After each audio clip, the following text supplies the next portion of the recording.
No rights in the prison, Judge Hobby. What does some bitch do? Sir, Hold your tongue. Some bitch is a stock rustler. Alleged. Yes, Your Honor. Sir, I never... Hold your tongue. He's caught driving Russell beef. Good enough, ain't it? First time.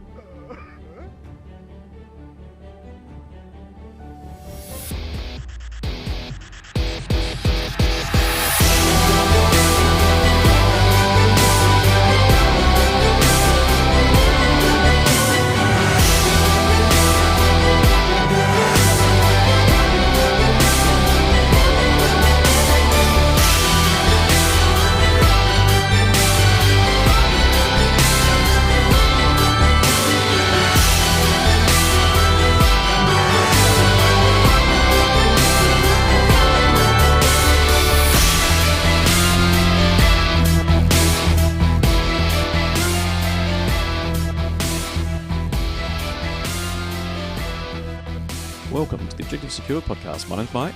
Hi, I'm Emma. This is episode 63, first time. We're going to be talking to... Honestly, every time you look so smug, you're so proud of yourself with the names that you come up with and the little sound bites that you get, aren't you? Look, I do take 5 to 10 minutes enjoyment trying to come up with something. You take 5 to 10 minutes enjoyment, but you take half an hour trying to come up with something. Yeah, but look, we're 60-something episodes in here and then another dozen or plus in the patrons, so I'm coming up with stuff every single time. Like, I'm doing all right. All right. We're going to be talking to a listener of ours, Keith. Mm-hmm. He's a native Scot who lives in Switzerland. Mm-hmm. And then ventured to Prague Yes. for the Prague GT that was just recently held. Now, this interview was done just after the event, so we are recording now post-interview. So we've got some news and bits and pieces to cover as well. But it was really cool to have him on, and it's great to have European listeners to be able to go to some of these events and share their experiences, particularly since this was his first GT. He'd only played in one other tournament before this, from memory. And I think I really appreciated that as well, that I guess sharing the idea that events aren't just for long-term experienced hobbyists and gamers, that they are actually open for everyone. Yeah. So you be sure to go and check out the show notes, because we do have photos of some of the event and some links to the photos online, and then some photos of Keith's army as well. Mm-hmm. So definitely worth checking out, and we'll sort of cheer him on from the other side of the world and look forward to hearing more events as he attends them across the coming months and hopefully years. The only thing I really want to talk about before we get into that interview actually was released overnight at time of recording, was the Gamma Expo. Yes. Which we had a leaked video appear probably an hour, maybe not even an hour before the Games Workshop official announcement. Mm-hmm. And the internet went wild, and then we got the proper full high-res photos, which we will link in the show notes as well. So we might as well touch on each of those super quickly. The video itself, like I say, there'll be a link. You can go and check out the video online. Necromunda got a preview with the House Escher expansion, which is House of Blades.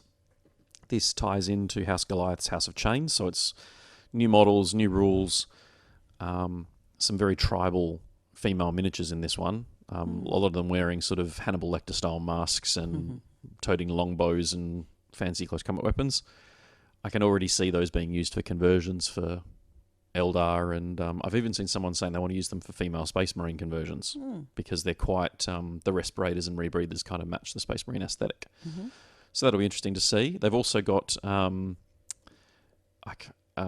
phalanx, I think is the way you pronounce it. They're a cat crossed with a lizard crossed with a rat is the best way I can describe them. That's an interesting combination. And then they're painted, the 4 samples they've got, there's like a leopard print one, a purple leopard print one, a green tiger stripe, and a blue tiger stripe. So they're basically they're like the feral equivalents of dogs and cats for this house. I can see them being used for things like a Dark Eldar Beast Pack is the first thing that sprung to mind with some of these monsters and gribblies. So And, you can have 25 clawed fiends. That's So, interesting. The first thing that sprung to mind when you started talking about it was Battle Cat from He-Man. you know what? They're not that far off from Battle Cat, now that you've said that. Although they do have that sort of stegodon sort of spinal ridge, like the big sort of fan feature on the backs. So, I don't know, you could actually ride one, but they're cool models nevertheless. In all of the stuff here, my second most exciting part of this release was actually the Warhammer Underworlds preview, which were the Daughters of Cain. So they'll be coming later this year for Beastgrave, and you're basically getting a Hag Queen. Do you think they'll come for Beastgrave? Oh, that's what it says. Does it say Beastgrave? Yeah. Okay. There's a Hag Queen, 2 Witch Elves, a Sister of Slaughter, and one of the snaky things whose name escapes me at the moment. I can't think of what they're officially called. I was just wondering whether we'd be seeing another release for Underworlds. Well, yeah, it's they normally release them in September. Yeah. Well, this definitely says will arrive in Beastgrave with a warband. Yeah. So, I suppose fair enough, it is only March. I'm just already thinking about... end of year, yeah. Yeah, that's it. Well, this is a warband that, despite me not actually buying Beastgrave yet, this is a warband I will buy, firstly because the miniatures are stunning, but secondly because I want them for my Drakari and Eldar armies. Because the 2 Witch Elves and the Hag Queen slot in as Hecatrix for Drakari witch units, and the Hag Queen is armed WYSIWYG for a Succubus. The Snake Tail Lady easily stands in for a Slith from the Archon's Bodyguard, but the model I actually want is the Sister of Slaughter, who will just slot perfectly in as a Harlequin, because she's sort of half jumping, half leaping. She's got a big whip, and she's already got the big gruesome mask. So it's a kit that is a really, really... It's everything the witches and the Daughters of Cain are. It's really stunning. I really like it. So that was my second favourite thing from the previews that we saw. We then got an Adeptus Titanicus preview, which is the new Knight Acheron and Knight Castigators. The book is called The Defensive Riser. So these are they're not 6mm, I think they're about 12mm or 10mm knights that go for Adeptus Titanicus. Super detailed and in plastic, which is, nice to see the support game sticking to the plastic format, which is great. I'm assuming these will be far easier and better to build than the Forge World 28mm equivalents, particularly with regards to the ammo feeds and the flamer fuel feeds for the main guns, because those are pigs to heat up and get to line up on the 28mm models. Try and straighten and whatnot, yeah. So that's kind of cool.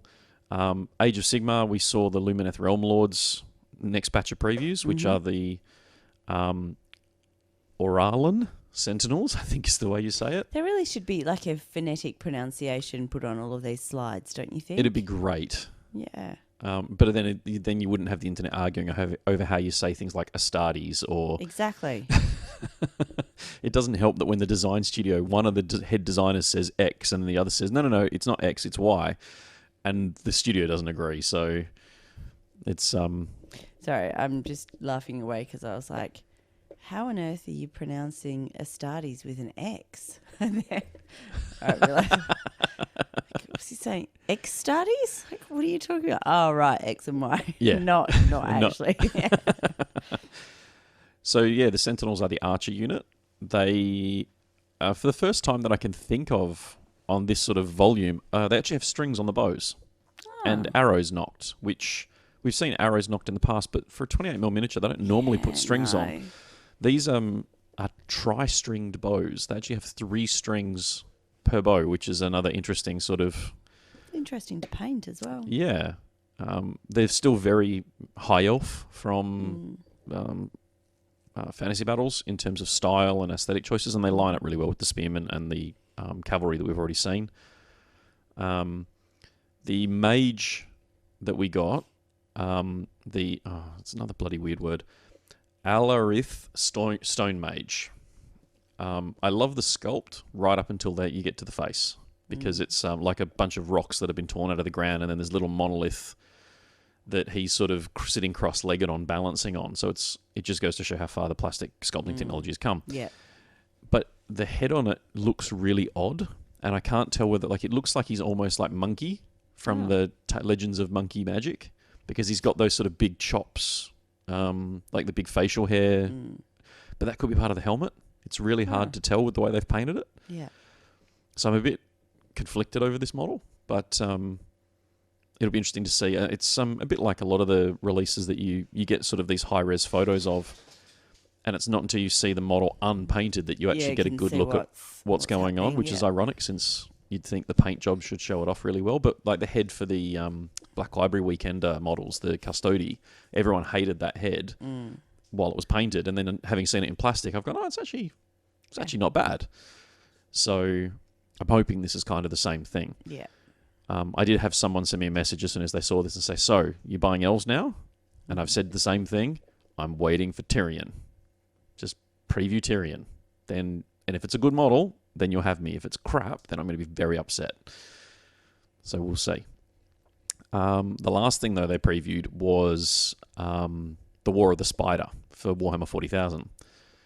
And the video has photos that aren't preview photos that they've put on the community page, so it's actually worth watching the video to get all of the previews. They have shown the assistant to the spider in full HD, which wasn't in the video, and it's sort of a hunchback dude with a, for lack of a better description, gimp mask and a bunch of vials stabbed in his back, and he's pulling a gene seed out of a dead space marine. So for those of you who don't know who the spider may or may not be, everything points to it being Fabius Bile of the Emperor's Children, who has a nickname, the Spider, particularly with all the other photos of the doctor's tools and the skinned flesh coat and so on. So I'm hoping that the War of the Spider will bring us Plastic Emperor's Children and Plastic Noise Marines, which are a long time overdue. They haven't actually ever had a plastic kit. And then it'll just be interesting to see what else they put in that. I'm assuming it's for Psychic Awakening. And then it's just a matter of what do they put in it with Psychic Awakening. And I'm assuming at this point, and it is a big assumption, it'll be Talons of the Emperor. So the Custodies, the Sisters of Silence, the Inquisition, Assassins, and that sort of thing. Because all that it's left after that is Deathwatch, Harlequins, Necrons, and Death Guard. And the only reason I'm inclined to lean this way is the dead Marine that's on the base of this model is painted up as an Ultramarine.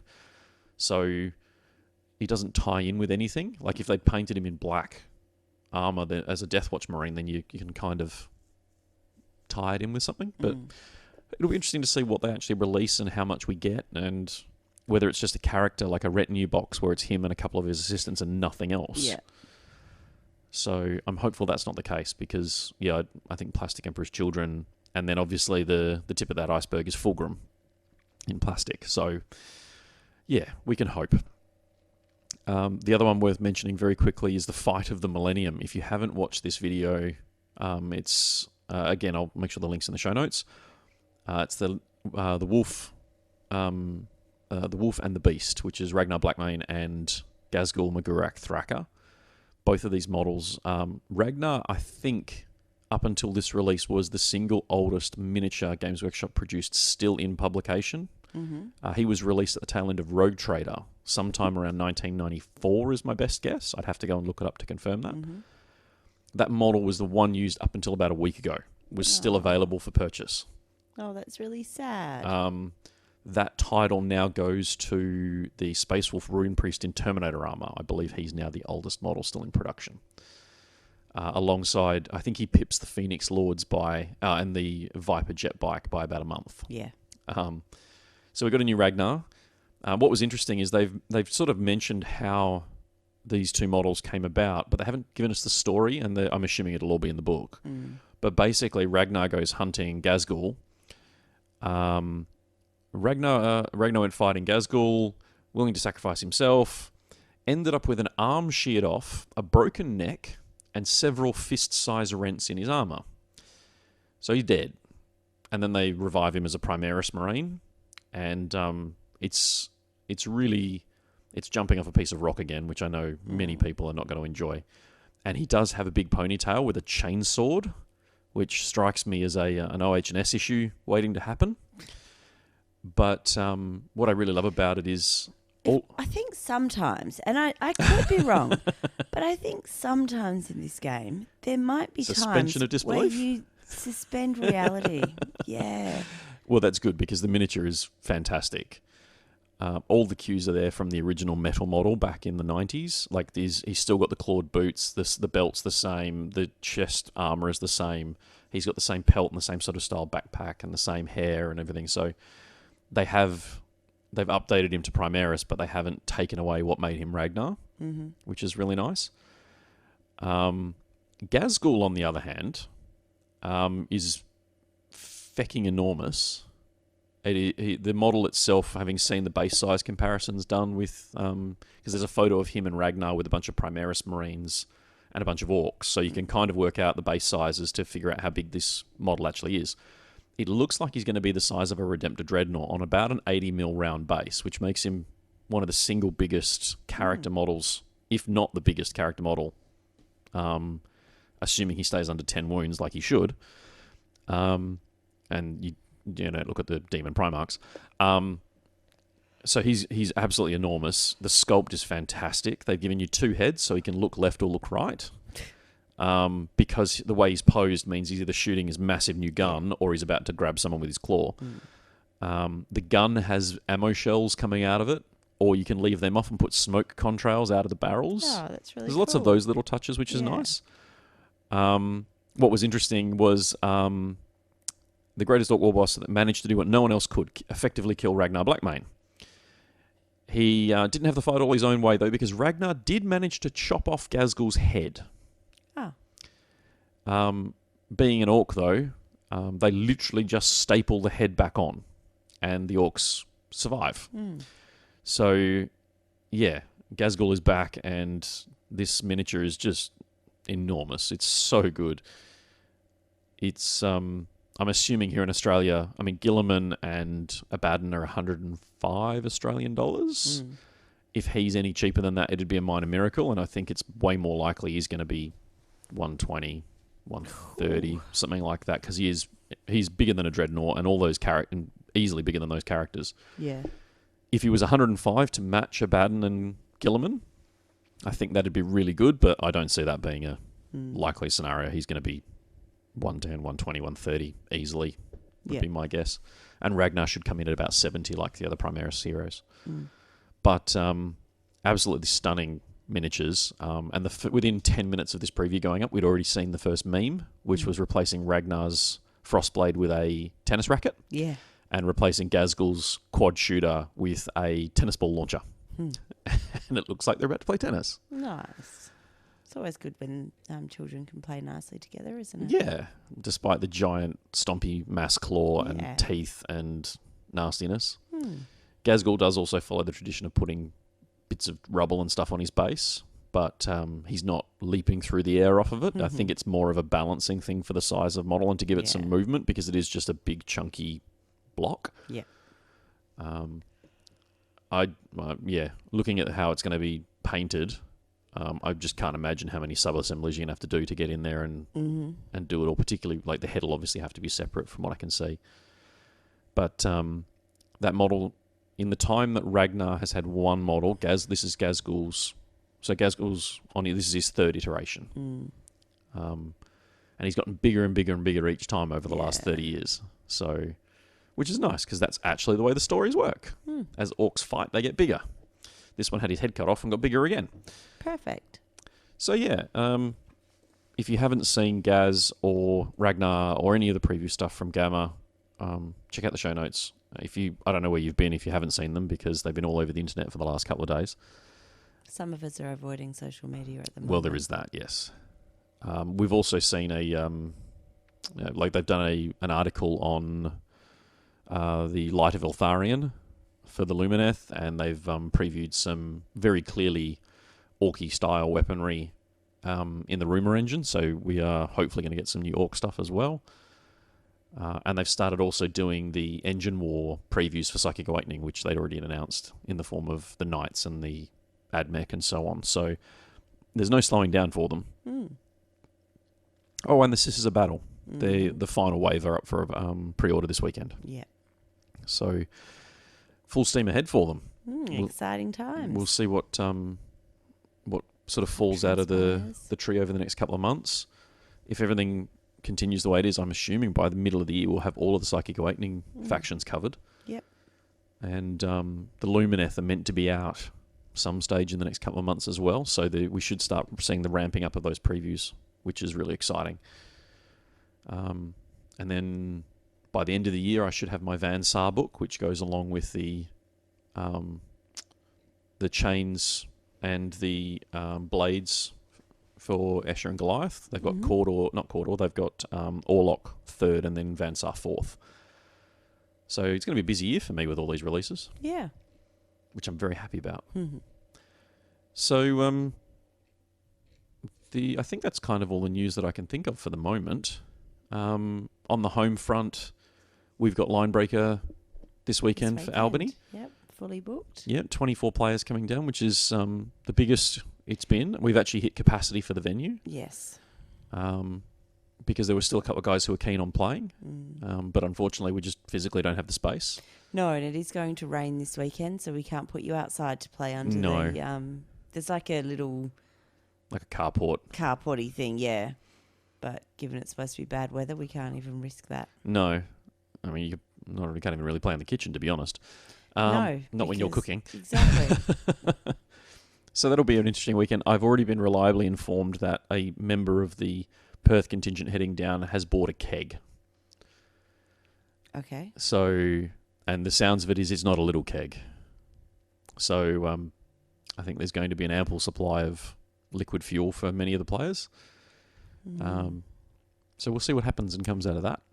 That we do have to remember that we may need to stock up as well, because we've forgotten in the past and then had to pay rural country prices. Yeah, with rural country limited options. That is true.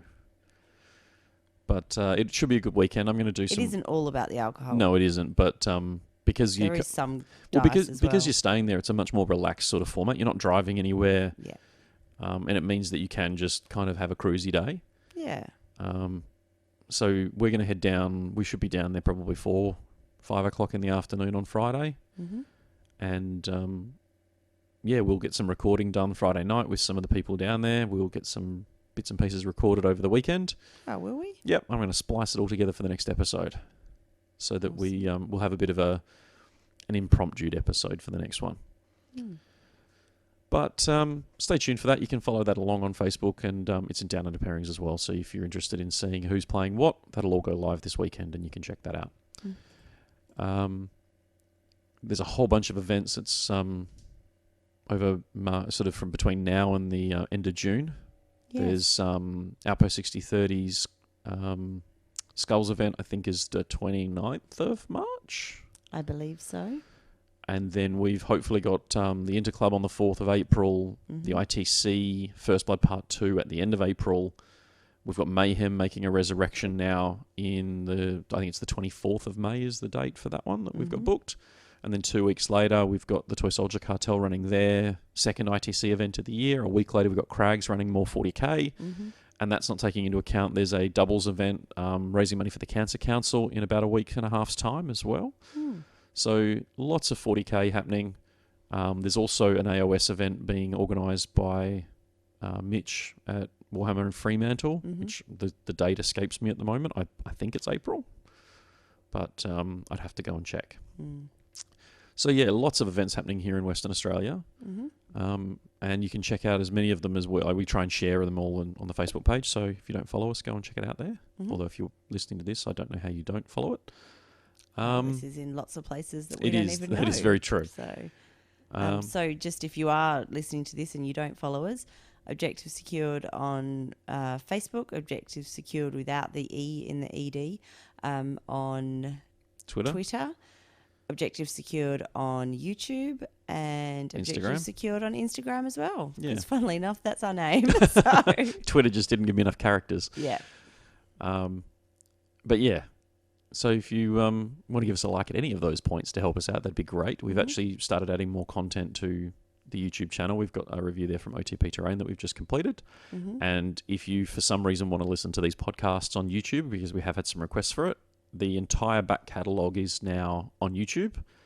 And if I've done it right, this episode should be the first time it lists on YouTube on the same day as the podcast, like the MP3 release for podcasts. So I think I finally got it all synced up. Anyway, we'll take a quick break and then we're going to have a chat to Keith about the Prague GT and his Space Wolves, because he was very, very brave and took pure Space Wolves in a brigade, no less. Mm-hmm. So, yeah, stay tuned and listen to our conversation with him in just a second.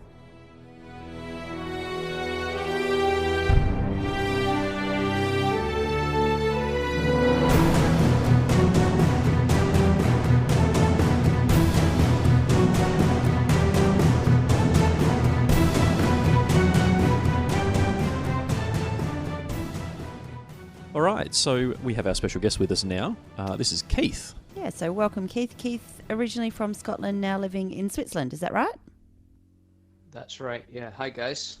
Lovely to have you with us today. Yeah, thank you very much for finding the time to fit us in with the time difference and the weekend and so on. So, yeah, really awesome to have you along.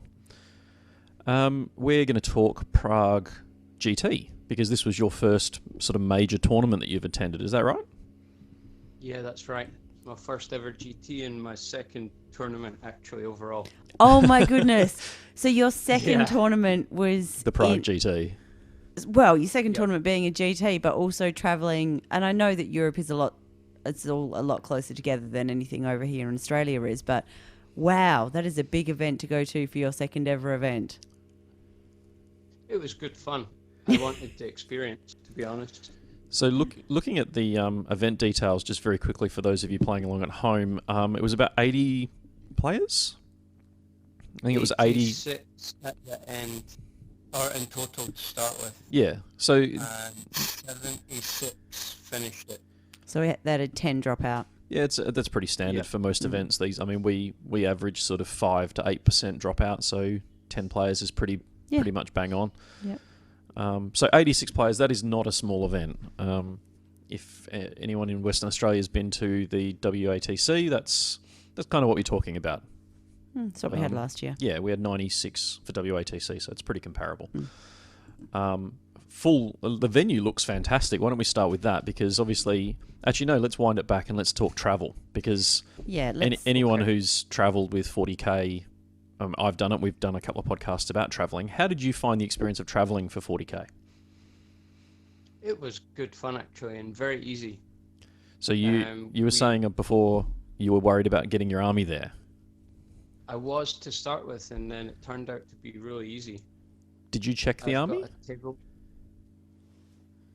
No, I didn't. I took it through hand luggage. Mm-hmm. Oh, thank God for that. Yeah. No, I would not check in my army at all. Yeah, no, that's I don't. Not going in the hole. I don't think you're alone there at all. I think Michael would rather put me in the hold than put his army in the hold. So, yeah. So how did... It's safe for the animals. It's fine.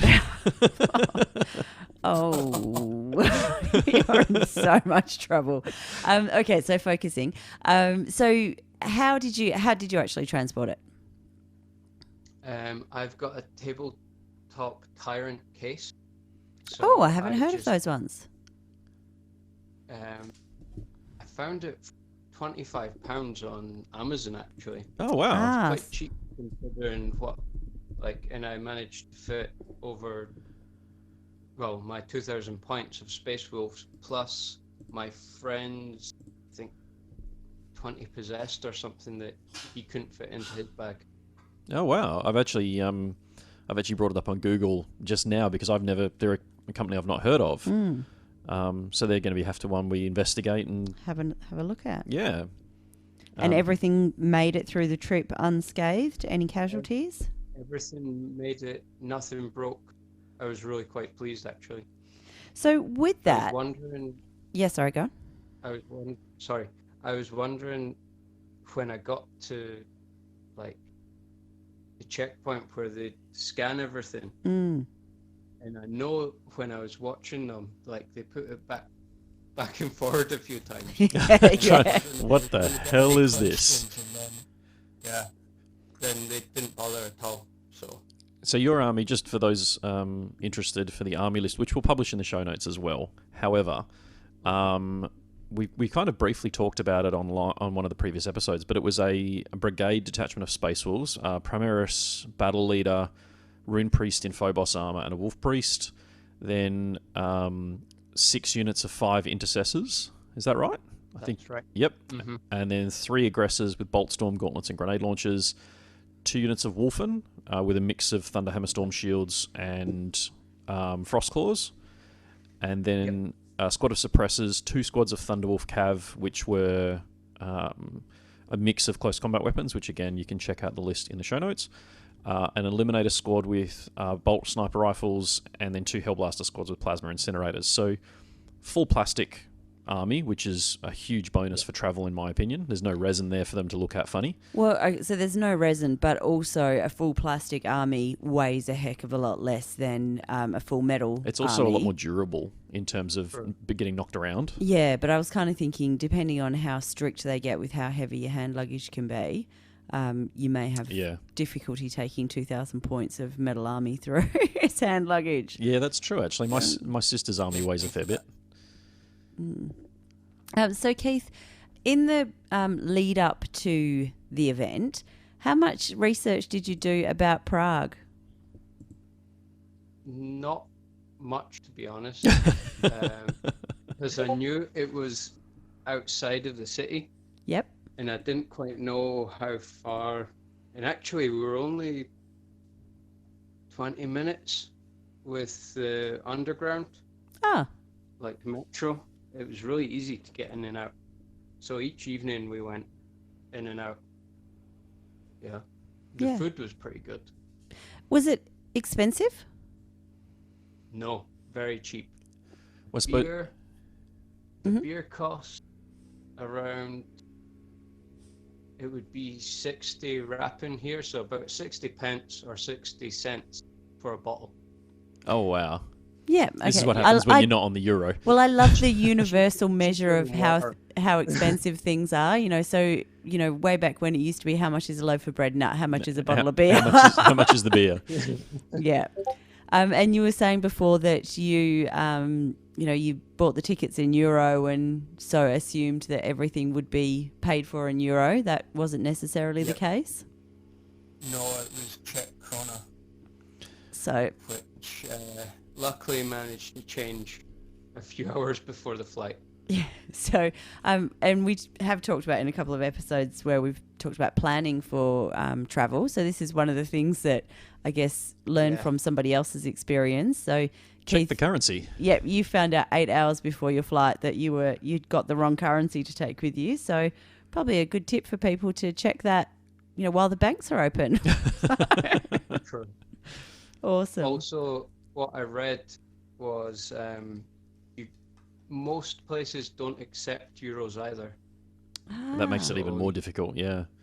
Yeah, so it was like, I need to change the money. Yeah. At which point you just have to take whatever exchange rate you can get because you haven't got the time to sort of shop it around. Yeah. Right. Oh, which maybe meant that your beer was 80 cents instead of only 60. Probably. Yeah. And look, I mean, I've heard lots of really good things about Prague in terms of like holidays and whatnot. How did you actually find... So you said you'd done one other tournament prior to this one. Can I ask what that other tournament was? Was it a local event for you? Just a small local event at the my local shop that I go to in Zurich. Okay. Oh, wow. So, hang on, Zurich's... Isn't that... Switzerland. It is Switzerland? Yeah. Yeah, it is. Okay. I'm just... For some reason, my brain We're went to both Berlin. geographically challenged. We're Aussies. We're at the wrong side of the world, let alone anything else. I struggle with which one's closer, Cannington or Maddington. So, you've played this small event. When you say small, I'm assuming you're talking sort of 16-ish players at the local store. Yeah. And then you've... Or even around 10, I think. Yeah. Because people dropped out as well. yeah. So you wow. obviously... Going from a 10-player local store to an Prague 80-player GT. That's amazing. So in terms of organisation and what you thought of the venue, what was your first impressions when you came into that hall? Because I've got a photo here of this huge sort of well-lit domed ceiling with these sort of all the boards and stuff laid out and all the tables set up and ready. It's quite an impressive looking room, to be honest. Mm. It was a huge room, in my opinion. The night before, on the Friday night, we'd been out in Prague and we decided, oh, let's go try and sneak in and have a look and find out where our tables are and see. Yeah. So actually, they were still in the middle of building terrain at about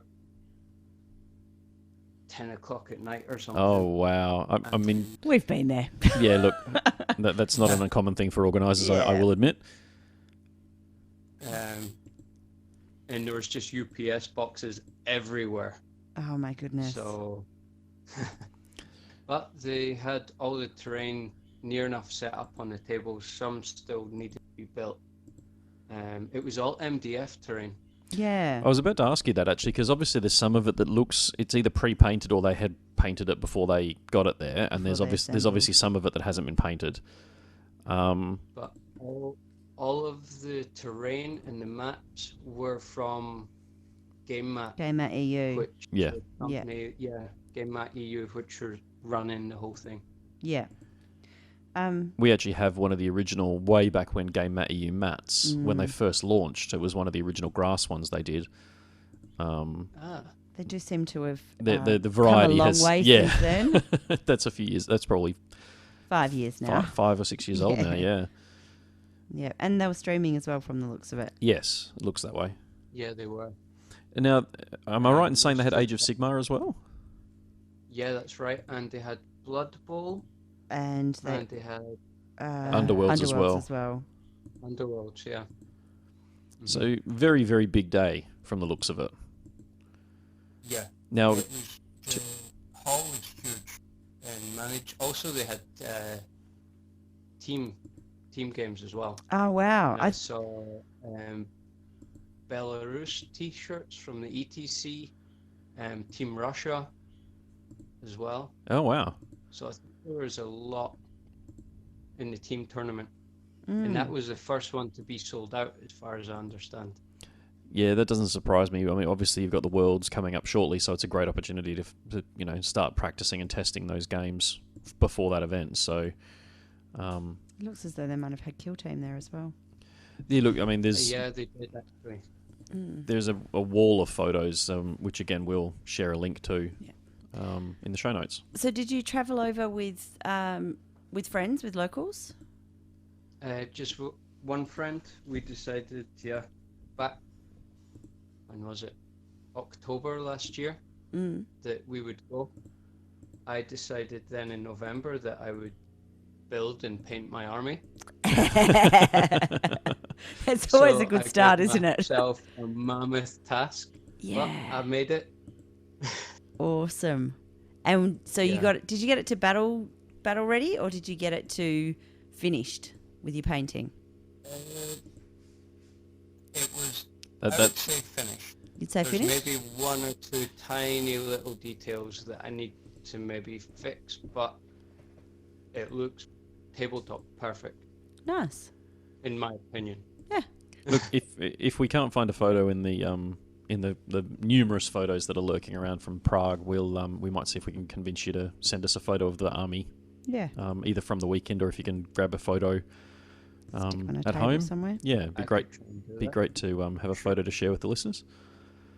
So 6 games over 2 days or 5? It was 5.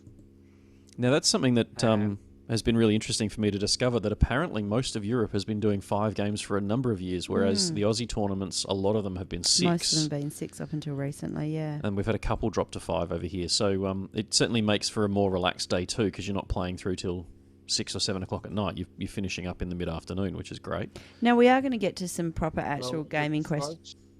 First night, Yep. we finished at 8 o'clock. Yeah, I could see that, yeah. And Yeah. Yeah, And then so- the second one was 4. oh wow. So what That's time a do you start? late I was start. going to say you must be starting, what, around 10 o'clock then? We started 9:30 on the Saturday and 9 on the Sunday. Yeah. Ah. I was just going to ask, which is possibly an inappropriate question, but for remember that we're Australian. So, what time did people stop drinking on Saturday night? don't think they stopped. to be honest. Sunday morning is the appropriate answer. Yeah.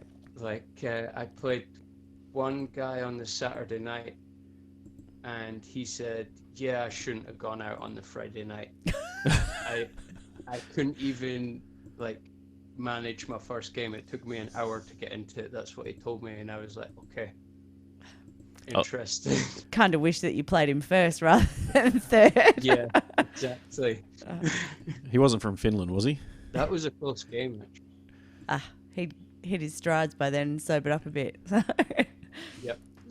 Oh, look, any of these events that you travel for, I always find there's at least a few players who, it's a great social commitment for them as much as it is for going on to like compete. So, I've seen more than a few players worse for wear than the first day, game one, and certainly day two, game one. Yeah, we've seen quite a few players who don't make it to game one of day two. I've seen players asleep under the table, table, offering a that's forfeit it. for game one on Yeah. day two because they just couldn't stomach the idea of standing up. Yeah. Okay, so let's ask some actual gaming questions now that I've got that out of the way. Yeah, all good with that? Yep. So, from your notes, I can see you played Thousand Suns round one That's right. and a possessed bomb, from what I gather, as well. Yeah. Luckily, my friend who I flew over with, he was running a possessed bomb. So- Friday morning beforehand, and for months beforehand, we've been playing against each other as well. So I knew exactly what this possessed bomb does. Did that So help you? That helped a lot, even although I didn't fare very well. You would have felt a Yeah. whole heap Okay. worse if you didn't know what to do. So, Exactly. Yeah. Yeah. and your friend, that's Is that- Luke, is that right? Yeah, that's right. Look. Oh, so just shout out to Luke if you happen to listen to this. So we're hearing about your vicariously. Yeah. What was he playing out of interest? Obviously, what was type of Chaos Marines? He was playing 20-man possessed bomb with Demon Prince with So it was a core Chaos Space Marine style rather than a Thousand Suns or a Death Guard. no, just core Space Marines Okay, cool. Awesome. with Master Possession and the rest. All the usual buffs and bits and pieces. Yep. Um, Plus 2 Plague Burst Crawlers. Oh, okay. You did go down the route of adding some Death Guard to it. Mhm. Interesting. So Thousand Suns game one didn't end so well for you. Now, these were ITC missions as well, weren't they, from memory? Yeah, that's right. Yeah. Mhm. So, do I dare ask what the score was for the end of game one? You can. It was 36-8. Okay. That's not terrible. It's not first GT. I'm assuming that, Well, that in theory, even with practice games, nothing quite prepares you for going to a tournament with the environment, and you obviously got fresh terrain and brand new opponents. So, you didn't get max lost, you didn't get max wins. So, I reckon for a game one, that's a reasonable, respectable number. How'd you go game two then?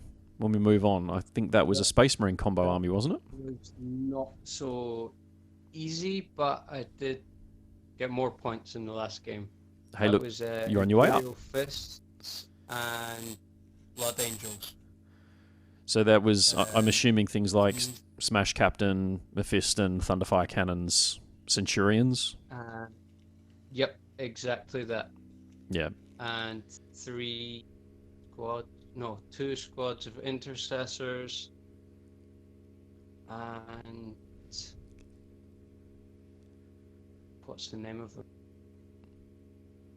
Yeah, maybe even 2 or 3 squads of intercessors. Yeah, just to bulk out the troops' choices. That game to start with, the guy warned me, like, oh yeah, I can get really aggressive if I fail some dice rolls. And I turned around to start with, just made it blatantly clear for him, hey, remember, this is just a game. Yeah. I props had to, props to him for like, to be- recognizing his own error, like his own mental space. But yeah, at the, but also at the same well time, done to you for going, for that's not okay, dude. Like, Yeah, we're here absolutely. to play a game, and aggression because you're Yeah. not getting the dice rolls you want is not okay. Exactly. That's why I said, hey, I'm an easy player. There's no need. Yeah, But this is just a game at the end of the day. that's it. keeping it in perspective is really important. Regardless of, whether it's a GT or, whatever it is. You're not actually playing for sheep stations, so, yeah. Hopefully you understand that reference, but No, it's the I'm sure same it's thing. implied. Pink slips, whatever. Yeah. So you said you scored more points in this particular game. Yeah, that was 13-26. Ah. So a much closer game. That's good. Hey, Yeah, here's a much quick closer. here's a question for you then, because this was all done pre the latest FAQ changes, Space Marines, which we saw drop at time of recording a couple of days ago. Would the game have changed, particularly with the changes in regards to the way the doctrines worked? Because I'm assuming he sat in Devastator Doctrine for turns 1 and at least 1 and 2 with the Imperial Fist component, and then flicked through Tactical turn 3 and jumped to Assault turn 4 with the Blood Angels component. He may have sat in That's Devastator. right. Oh, there you go. Would it have changed the game had he been forced to go turn 1 Devastator, turn 2 Tactical? Like, you obviously now, because you have to progress through them in a certain order, would that have changed the game at all, do you think? I think so, because then he would have had to also come towards me rather than castle up in the corner. And it means his turn 2 without the Devastator Doctrine on those Imperial Fists changes as well, because obviously... Like, he wouldn't have been able to remove my intercessors from an objective quite as easily. Yeah. Yeah. Because that's something that has been really interesting for me, is to try and figure out what these changes are actually going What's to mean. the impact on the game, the outcome, there's a combination of changes, obviously, that have been made. So the fact that you've played one just before the changeover, it's interesting now to sort of think back on those sorts of games and go, what would happen if? Yeah. So going into game 3, we're on 2 losses, but that's okay. We're having fun. Yep. Did you, before you answer that one, did you go in with a goal as to how, like, whether you wanted to win X number of games or anything like that? Or you just went with the goal of, hey, it's my first GT, I want to go have some fun? I went with the let's have some fun. It's my first GT, but I also said to myself, if I was to even get one win, I would leave even happier. Yeah. So I got my one win in the end. Look, so and playing pure Space Wolves takes no mean feat, because they're certainly lagging behind in terms of some of the Codex rules. We still haven't had anything for them for Psychic Awakening, which is due any day. Well, the preview should start shortly. wait for that. Everyone's hanging out for Primaris Ragnar, me among them, so... It's a beautiful army, though. But lagging behind or not. Yeah. So who did you play game 3? I played a guy named Stuart from Hull in England, and he brought Iron Warriors. And I'm assuming two Knights? Baby Knights. Yeah. 2 Baby Knights and 1 Big Knight. So they're the And Helverin Sakaran and... Battle. Oh, the Hellforged Sicarian as well. Yeah, that's right. Oh, there's an awful lot of guns you've just rhymed off there, between the 2 Helverins and then a dual Gatling Knight, and then a Hellforged Sicarian. I'm assuming since he's Iron Warriors, he's also running Obliterators with the combo strat that lets them fire twice and re-roll their profile and so on and so forth. But he put them in Deep Strike. Okay. Didn't bring them in until turn 3. No, 2. Sorry. Yeah. I suppose that makes sense. I mean, you don't really have the heavy guns, but at the same time, you can't afford for your Wolfen or your Thundercav to actually get hold of them because they just die. Well, actually, my Wolfen ran straight up the board and killed the Baby Knight in the first turn. Oh, wow. Yeah.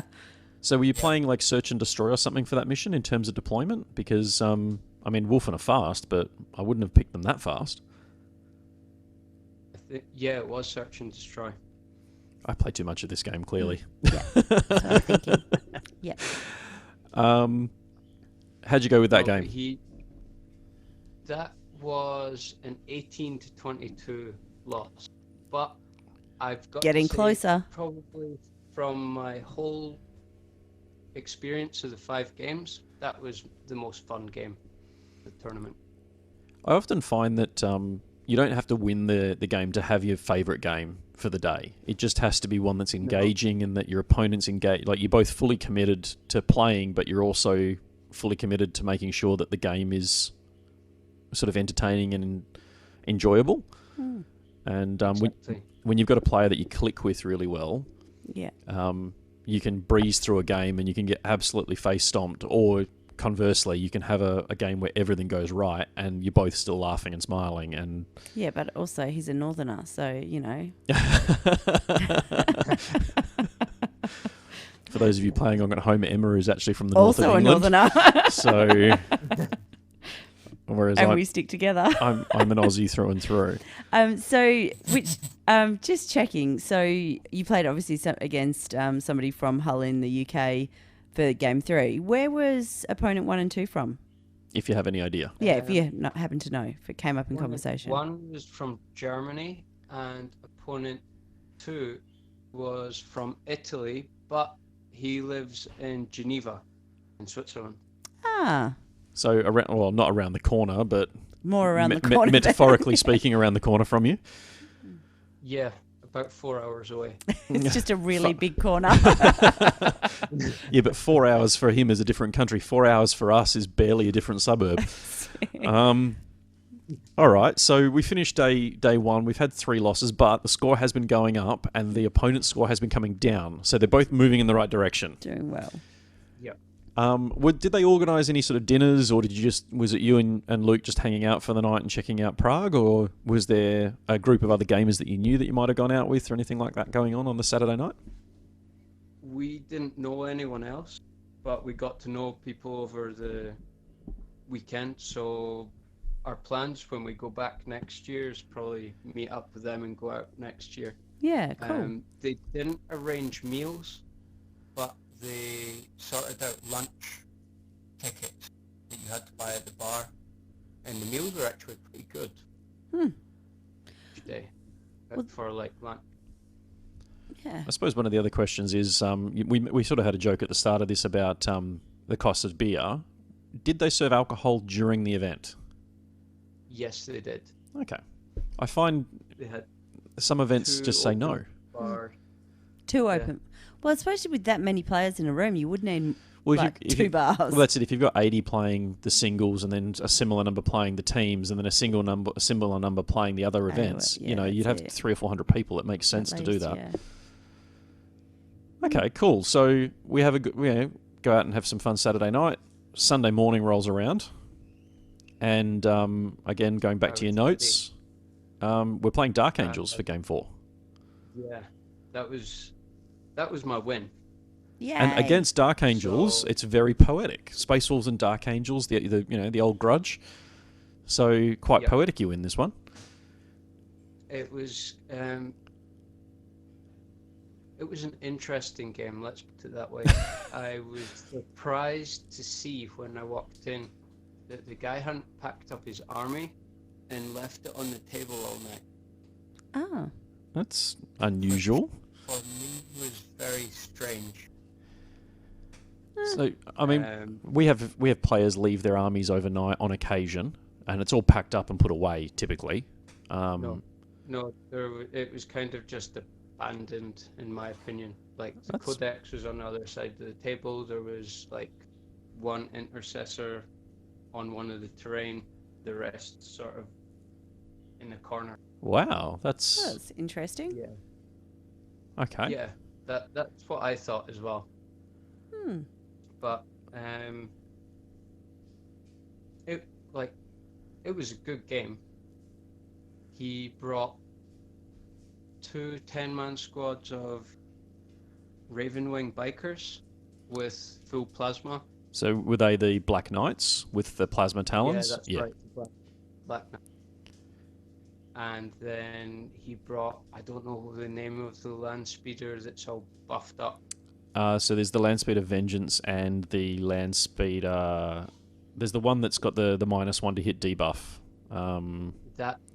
He was running that. I can't think of the name of it now either. You've said it. I really love that you described that as it being buffed up. It's a debuff. But that's not the mental picture I've got. You get some oiled up space marines in a vehicle rubbing their muscles. Exactly. I'm sure there's memes about that somewhere. I If can not, probably there go will and be. find. It's going to drive me crazy now. I'm going to have to just look it up because I can't think what the damn thing's called. Dark Shroud. Ravenwing Dark Shroud Yeah, Land that's Speeder. right. That's the one. Dark Shroud. Nah, forever it's going to be the buffed up one.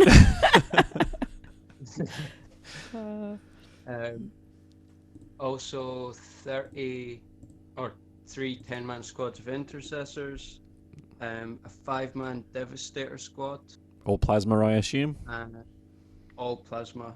Yep. They got shot off the board turn 1. Yeah, good call. I would not let them live.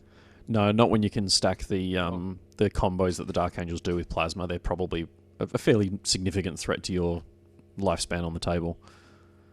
Yeah. Was he running No, Azrael and you- so on as well? Azrael and the name of the other character. Is it Samuel? Samael, on the jet bike? Yeah, that's Yep. right. Mm-hmm. Yep, another pretty standard one for the Dark Angels. So he's running pure Dark Angels. Yep, that's Yeah. right. So I'm just trying to work out the timing. Was he using Psychic Awakening or not? He was, but to be honest, I don't think he did use much from it. No, That's what made me think, if he'd read his rules a bit more, maybe he could have actually beaten me. I definitely think the Dark Angels got a decent boost, particularly in regards to, obviously, pre-FAQ when they want to stay in Devastator Doctrine. Now, obviously, they can't. With their buffs for the Dark Angels Doctrine. Also, there's no... what are they? Deathwing Knights, which is a pretty standard one we saw start creeping into some of the lists competitively to stack with the Ravenwing and, delivering those T5, 3-up invul, -1 to wound, combat units. So the fact he's just gone all green Marines with a smattering of black. Yeah. It's an interesting army. The way deployed as well, because I got turn 1. I deployed very aggressively. I had everything. I had my Hellblasters on top of terrain so that they could have line of sight and see things. But I deployed my Wolfen and everything very, as close to the edge as possible so I can get as far up the board as quick as possible. But he stood back, even with his bikes, and I was expecting him to rush forward and actually take his bike straight into my Wolfen and Thunderwolf cavalry. Didn't.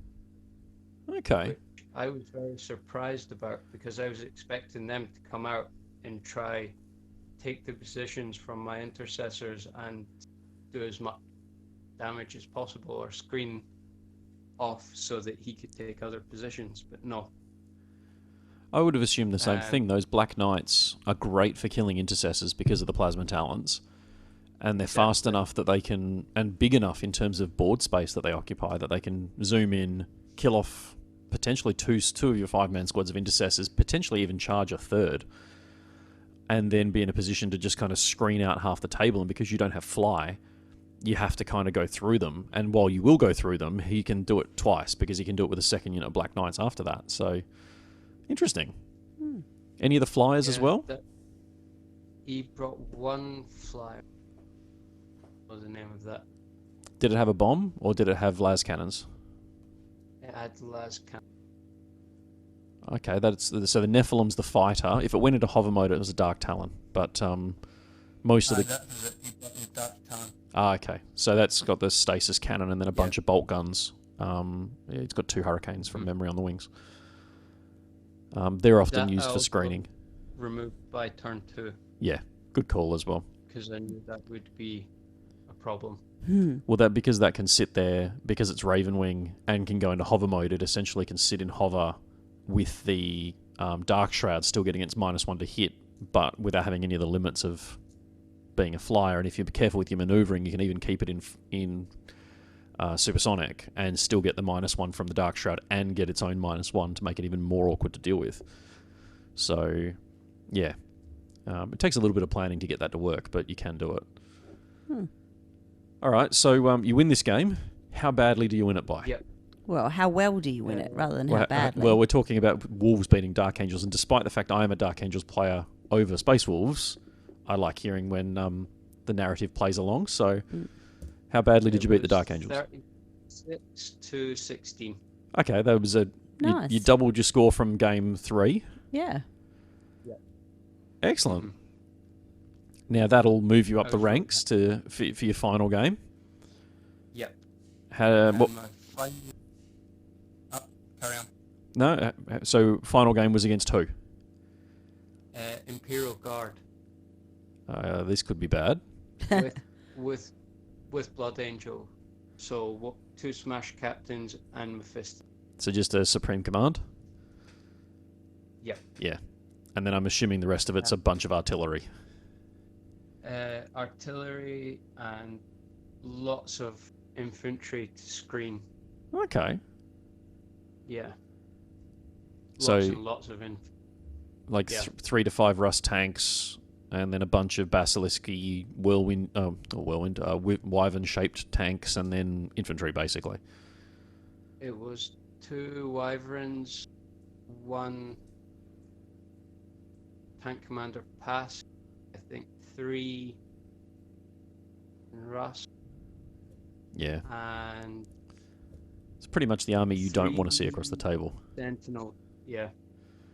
because they've got the bodies was to screen also- out your combat units, and they've got the guns to shoot you. Exactly. But that was a close one as well at the end. It was 20-22. Oh, wow. Oh. You did a good Well- job then, because those tank commanders, particularly the Russes, where they're doing, the D3 from memory on a Lehman Russ, or D6 if he's got demolishers. They hurt Primaris, which is what your army is mainly comprised of, and even Wolfen and Thundercav have to sort of take pause when those guns get pointed at them. So, Yep. to get that close to it, that was a very close game. No, it was close. It was not easy because each time I managed to take the center position, he would just run another 10-man squad of infantry up. So I would then never get hold more. No, and at that point, it takes you a turn then to kill him off of it. So, Yep. yeah. So it never worked. So how long were each game? That Each wasn't game very good was- grammatical English. No, but it wasn't. How long did each game run for? That's better. We had 3 hours per game, so 1.5 hours each. We were using chess clock. Ah. So I'm assuming the ITC chess clock rules? Yep, that's right. So that means that you finished all of your games? Yes, I did. Cool. And we talked about the terrain, which was from Game Mat EU. What was your experience of that terrain? I quite enjoyed it actually. There was no magic boxes, which was, I don't know, it could have been an advantage for me potentially if I'd been playing like big flyer lists, but yeah, I enjoyed the terrain. I'm looking at the Compared to- photos. They look pretty good in terms of line of sight blocking, and I mean you were playing a fairly heavy combat army. Not to say you didn't have guns, but I mean between the Wolfen and the Thundercav, you are dealing with probably what 800 or 900 points of assault element there. Yep. And I'm assuming you made combat with at least a percentage of those models every game. Yes. Most of my games I was getting close combat most of the Okay. So the it looks like a good variety as well. Oh, sorry. That's okay. For me, what was interesting was people didn't know what Thunder Cavalry do, and they were actually more scared of my Thunder Cavalry than the Wolfen. Yeah, that doesn't surprise me. Thundercav were the bane of the game through sort of 7th and... you'd have characters lurking around in 7th edition on Thundercavs to get the extra attacks and toughness, and they were the mean, nasty wolfmen. And then the turnover into 8th kind of took a few of their teeth out of them. But the Wolfen got better in the Codex than the previous version. So it doesn't surprise me that you had a few people looking questionably at you going, oh, Thundercav. And then having flashbacks back to 7th edition going, hang on, are they really good like they used to be? Oh, God. So, yeah, it doesn't surprise me people were treating them that way. So, overall, what would you say your experience of the whole event was? Oh, it was great fun. I will be going back next year. Yeah, well, and when you said before, you've got plans for next year already, I thought, well, I think that I already answered that question. Like, can't have been that bad if you're thinking of going back, can it? So, but yeah, overall, it was a great experience. It was it was very international as well. 'Cause we had from everywhere. Yeah. So locals, also England, Germany, Italy, France, Belgium. So people had really made their way from everywhere just to play. Do you think it was mainly Europe? Was there, I mean, obviously you didn't meet everyone who was there, but did you get to meet anyone from outside of Europe at all? And obviously the UK, No, which I I'm still didn't counting as part of actually. Europe. Not at the time. Yeah.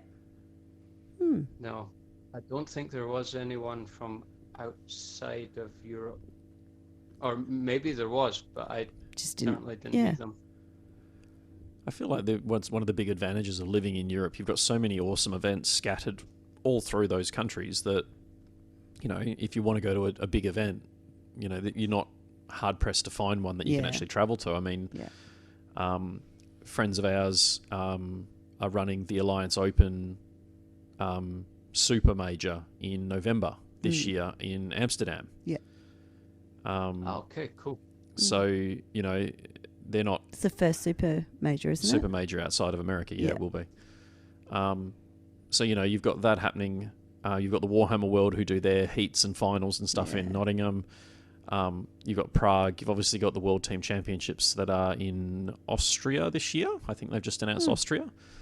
And then you've got things like SNN No Retreat in Gibraltar, and you've got all these different amazing events that happen, and they're not too hard. I mean, obviously they cost money for flights and accommodation, but it's a lot more practical for you to do. It feels doable. Yeah. Yeah. I mean, I'm assuming the flight to Prague is a couple of hours for you? 1.5. Yeah. Yeah. I was going to say, I don't think It's an it would even 8-hour be- drive. It can't be too that long. Yeah. Are there many And opportunities? also, Sorry, go. the flights weren't too expensive.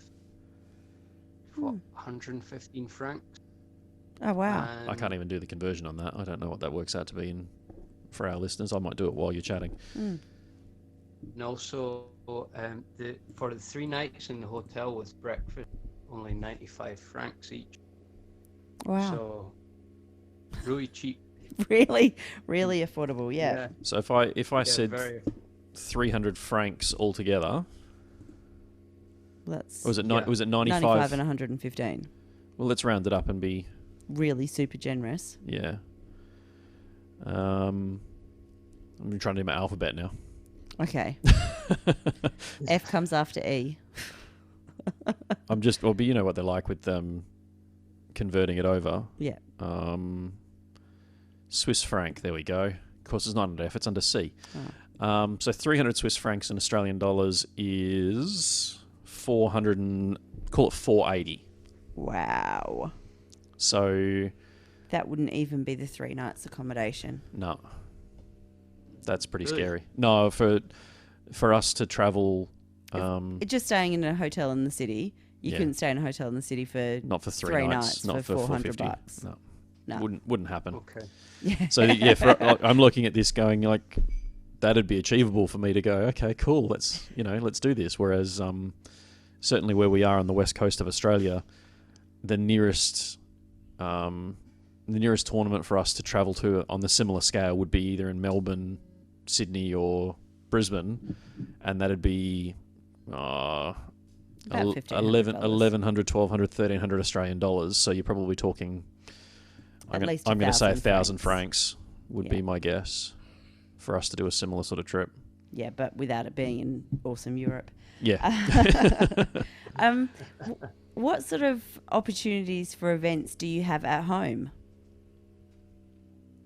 We have not so many tournament or GTs or anything in sort of the German or Swiss German speaking part of Switzerland. They're more either in Germany or in the French speaking part of Switzerland. So it kind of leaves you with just the store that you game at usually. Yes, that's right. Unless, of course, you speak French. No. Shame that. Yeah. My friend Luke does, so that would be an advantage. And I know they do team tournament in Lausanne quite often.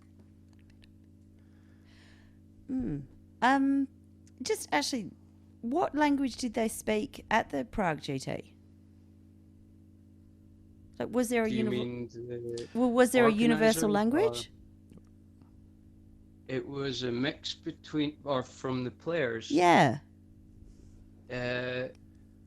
Everyone spoke English. Oh, okay. But I know my friend had a problem and they had to call over a judge. And the guy he was playing was, I think, Czech. And the judge came over and instantly started speaking Czech to the opponent. And he had to say, "Hey, I want to be part of this conversation. Yeah. So can you please speak English?" Because you never know what the other Well, guy what's could being be said? saying. No, that's it. It would be like, "Rule for me, and I'll buy you 2 beers later," or something like that. Yeah, I mean, you would hope that the integrity of your judges, it wouldn't be that, but you also don't know, I guess, how their version of events is being portrayed. Yeah. Either. Exactly. So. Yeah. I could see. I mean, not that we've ever had to enforce it, but all of our players packs say you're only allowed to speak English in the hall. And it was a rule that I put in from the ETC years ago, because they had a rule that you basically were only allowed to speak English in the room, full stop. But it'd be interesting to see because I know that some of the prints of Games Workshop's rules vary ever so slightly in the way they're translated. Oh, wow. So, because there's not a direct translation of some of the stuff. So the only time I could see a judge coming over and talking in a different language would be in those instances where it's like, okay, I need you to read this. you need to understand it. How do I get you to understand it when English isn't your first language? Okay, here's, I could understand them saying that out and going, this is what we're talking about. Yeah. But yeah, you'd hope that, everyone was speaking the same language because, like you say, you want to be making sure that you're being part of the process rather than sidelined. Well, and I guess I had made an assumption that everyone would speak English, and then I realised that was probably really quite an arrogant assumption. But, Look, to be fair, Keith, she actually asked me, he does speak English, right? He lives in Switzerland. I'm like, yeah, it's fine. Well, yeah, and I assumed that you did, given that you were messaging us in English. It's always good to check these things. I would hope so. Yeah, that's it. Otherwise, it would have been a really short interview. Have you, obviously, you've just finished this event, but have you set yourself a goal for, wanting to do better at, next year's event? You want to win 2 of the 5 games, or you haven't thought that far ahead yet? I've already thought ahead, and I would go back. I'll take my Wolves again, and I've said to myself I want to do better than before anyway. So it would have to be 2 wins at least. Will you do anything? Hoping with Psychic Awakening. Yeah. You'll get some. Will you do anything different in the lead up to it to prepare for the event? I learned not to build and paint an army to November before February. And do you know what?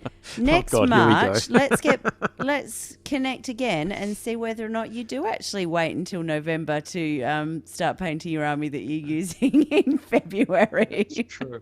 Yeah. How about let's do that.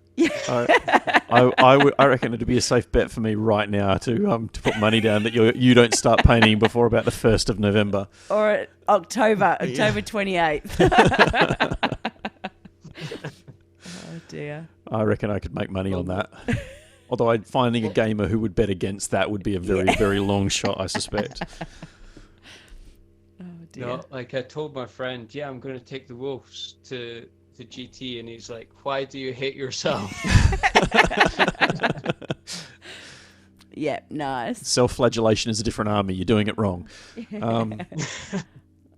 No, look. I always find though that with these sorts of projects, if the Wolves is what you want to play because you're passionate about them in terms of hobby, in terms of story, in terms of color scheme, or whatever reason you picked them, the chances are that you're going to play better with them than if you took something that you have no. half-heartedly. That's it. You've got no interest in, and you only put half the effort in, because passion projects always you invest more of yourself into it, not just in painting, but in prep and everything. Yeah. That's very true. I've got to say, now I have like a fully finished 2,000 point army, because I've also got Death Guard, which, I've got 2,000 points, but it's not fully painted. Isn't it For nice to have a example, fully painted army though? Yes, it is. But there's so many things I still have for my Space Wolves that, instead of being tired out after the GT and thinking, okay, I need a break from 40k or Warhammer in general, I've come home and been more pumped and wanted to actually build more and paint more. Oh, that's So awesome. I think the first night I got back, I know this is not a technically legal unit yet, but I decided to make myself Space Wolves Smash Captain using a Primaris Battle Leader. Oh yeah. We see plenty of Primaris Smash Captain models used as just standard Smash Captains because they look cool. Yeah, that was my plan. Like, I'll use it as a standard Smash Captain, but it looks cooler. And I know it's not technically legal, but actually no one will care. It's bigger, so it's not as if I'm playing for advantage or anything. No, and the modelling for advantage episode we did recently kind of highlighted some of the silliness of arguing against that. We get over that. Yeah. But no, man, like it's those sorts of things. I always, if you come off of a tournament and all you want to do is build and paint more, that's a sign of a really good event. Yeah. Because you've come away, instead of going, oh my god, I need a couple of weeks. It's the best review you can possibly give it, isn't it? Yeah. When you instantly jump back into the hobby, going, cool, now I need to paint. About being inspired and motivated and all of those things, rather than drained and exhausted and, as you said, need a break from the hobby. So that's fantastic. No, like this week, so I finished painting the Smash Captain today, and I'm in the process of building a Repulsor Executioner to see what that would be like in the list. Oh yeah, I could see that working. I've already like tweaked my list to see what I can do next. And you've just got to hold your breath now, because you've got something in the range of, depending, I mean, this will go out reasonably shortly, but you've got sort of 2 to 4 weeks before we get Psychic Awakening book. We're up to 6? I think it's 6. I think it's 6, yeah. With the Wolves and the Orcs. And invariably, I'm still betting on a Primaris Ragnar at this stage. And hopefully we'll start getting some of the great company rules. Because, we've obviously had build your own Tau Septs and build your own craft worlds. They can't really do that with Space Wolves, but if they give you the great company rules and go, cool, here's Ragnar's and here's Iron Wolf and here's all the different great company names, and pick one, I think that'd be an amazing opportunity for them for Space Wolves to really add some flavor to each of the different types and focus on how you build them. Yeah, I'm looking forward to it. Can't wait. And I hope, like you said, something like that comes along. Well, they did it for Thousand Sons. Like, you know, I think they gave 9 different cults of Thousand Sons. So adding the 12 great companies, because you know they won't put the 13th in there. Mm-hmm. They should, Yeah, but I would bet money they Yeah, won't put they the should. they won't put the 13th in there. Would be my guess. Then again, I'm open to being surprised. Games Workshop. Should anybody happen to just be saying. listening and, you know, thinks that it's important to prove you wrong? Look, I'm happy to be proven wrong in those scenarios. If and I do know a couple of the guys from within Games Workshop listen, so Yeah.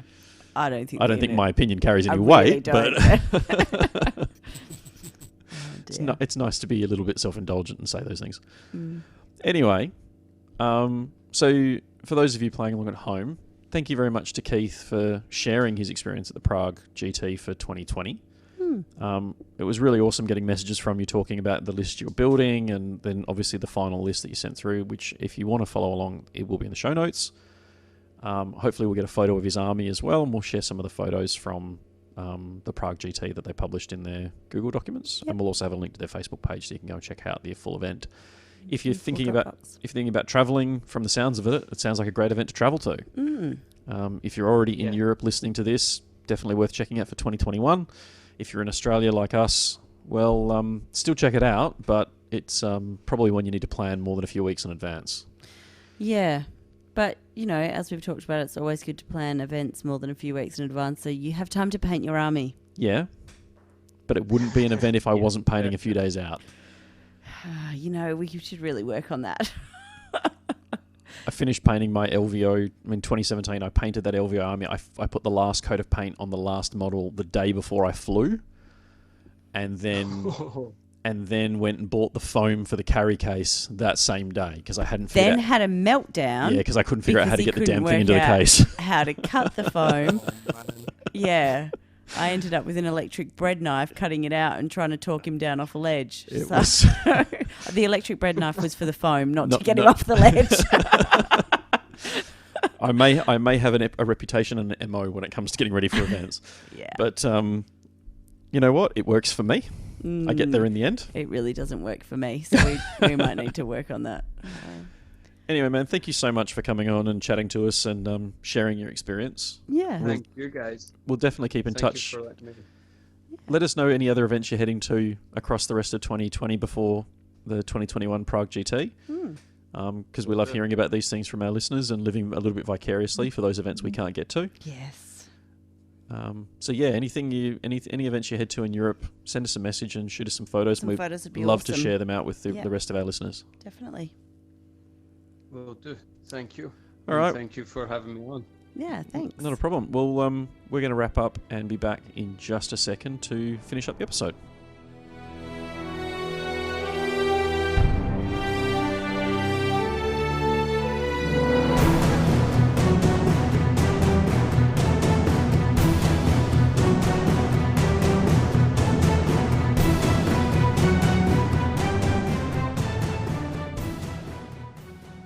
Well, thank you very much to Keith again for taking the time out of his schedule and organising with us the time difference to have that conversation. Yeah, it's always Um, great to talk to people about different experiences around the world. I've done what I can to clean up the audio. Obviously, Discord and recording software don't always mix, and I know there's some interference that goes on, so we've done our best. Mm-hmm.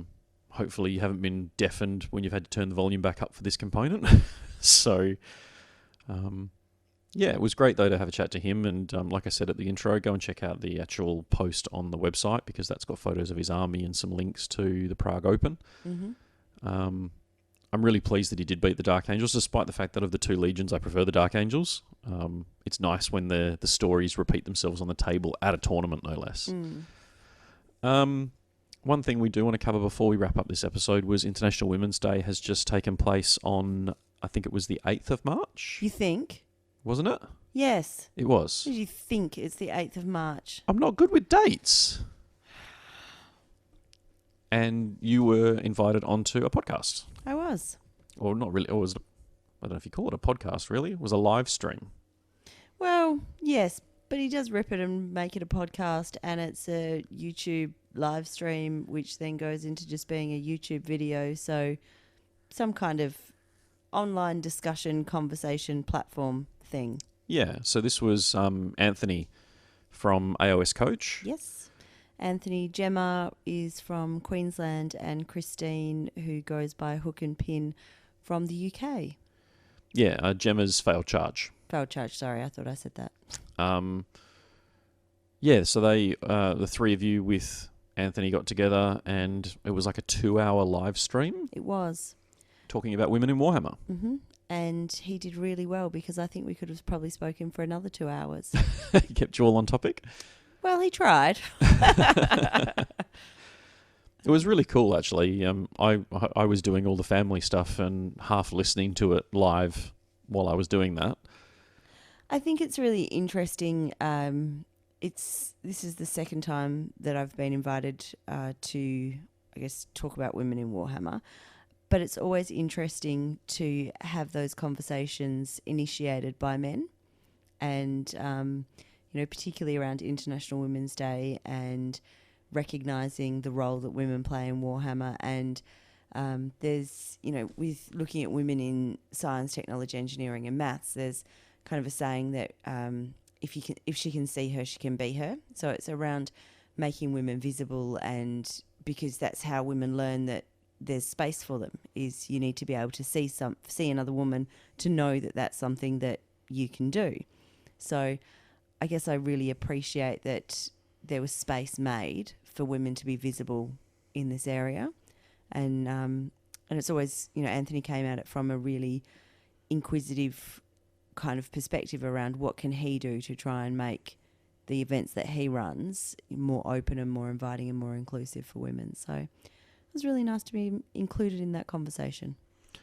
Yeah, if you haven't checked it out before, be sure to head over on YouTube. It's literally AOS Coach. Mm-hmm. Hit subscribe, share the love there, and as we said, he's got a whole bunch of the other usual channels for social media and so on. So I believe he's more a Twitter person. yeah, I know that Gemma and Christine are both Twitter handles They are, attached yeah. to them. Mm-hmm. But I also know that Anthony was posting on Facebook asking for public questions to ask yourself and the other two ladies. Mm-hmm. So, yeah, check it out. AOS Coach on YouTube. Yes. Again, there'll be a link to this particular video in the show notes, Mm-hmm. so you can go and check it out. It is a 2-hour video, 2 hours and 10 minutes. So it's a long one, but it's... if I you're think doing... all of his episodes are actually quite a long one. So No, we can't talk. no. But we can talk, and that's part of the problem. Yeah, it really is. Could be a good one to listen to while you're painting or doing some hobby stuff in the background. I know a lot of people who listen to this podcast do that sort of thing, and they just have it running in the background to listen to the discussions. So it's another one to add to your roster. Obviously, it's an Age of Sigmar-centric format usually. Yeah. But it's still someone who's active in the community who, wants to, I think, shares similar values to what we hope to achieve with our events. So...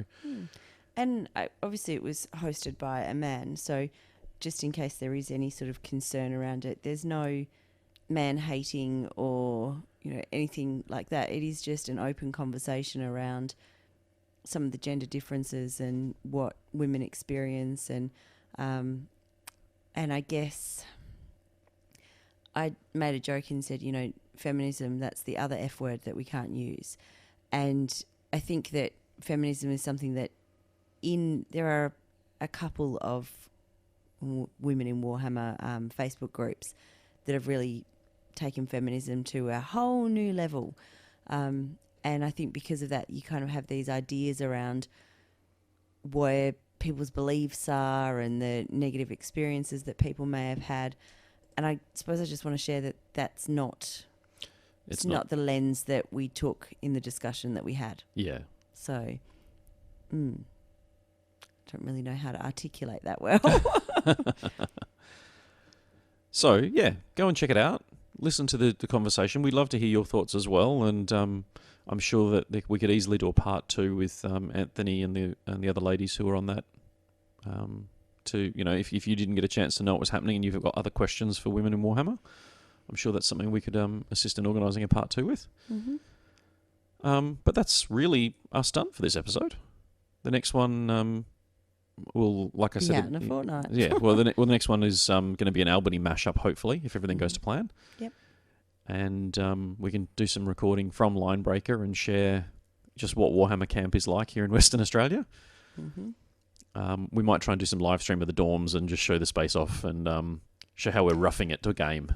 I'm going to be honest, I'm not sure that there is capacity to live stream down there. Oh, that's true. The internet connection isn't the best That's because we are literally in the bush. Yeah. And if it is going to be bad weather as well. It could be pretty horrible, yeah. We'll see. We'll see. Yeah. I'll bring the camera down and we'll do some... Maybe it needs to be a post-event recording that we can publish. Yeah, possibly. Anyway, thank you very much for listening. Mm. Thank you again to Keith. And I think we're done. Yeah, fantastic. If anybody's got any questions or anything that you want to see us cover in upcoming episodes, let us know. Otherwise, if you're coming down to Albany with us, we look forward to seeing you there. And if you're not coming down to Albany with us, then we've got other events we look forward to seeing you there. And happy gaming, everyone.